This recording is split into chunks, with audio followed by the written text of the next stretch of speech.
మన ప్రభువును రక్షకుడైన యేసుక్రీస్తుల వారి ప్రశస్తమైన నామంలో ఈ వీడియో చూస్తున్న మీ అందరికీ హుజురాబాదులోని హోరేబు ప్రార్థనా మందిరము నుండి ఈ ఉదయకాలపు శుభములు వందనాలు తెలియజేస్తున్నాను. దేవుని వాక్యాన్ని చదువుకుందామండి. సామెతల గ్రంథం 21వ అధ్యాయము 23వ వచనం. నోటిని నాలుకను భద్రం చేసుకునివాడు శ్రమల నుండి తన ప్రాణమును కాపాడుకొనును. అదే రీతిగా యాకోబు రాసిన పత్రిక 1వ అధ్యాయము 19వ వచనం. నా ప్రియ సహోదరులారా, మీరీ సంగతి ఎరుగుదురు గదా, కనుక ప్రతి మనుష్యుడు వినుటకు వేగిరపడువాడును, మాటలాడుటకు నిదానించువాడును, కోపించుటకు నిదానించువాడునై ఉండవలెను.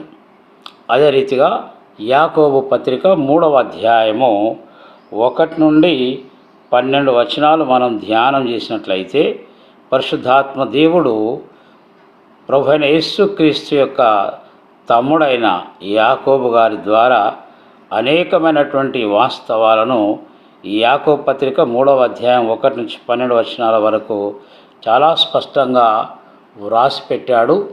మీ విరామ సమయంలో ఈ యాకోబు పత్రిక 3వ అధ్యాయాన్ని 1 నుంచి 12 వచనాల వరకు మీరు చదవవలసిందిగా నేను మీకు మనవి చేయించు ఉన్నాను.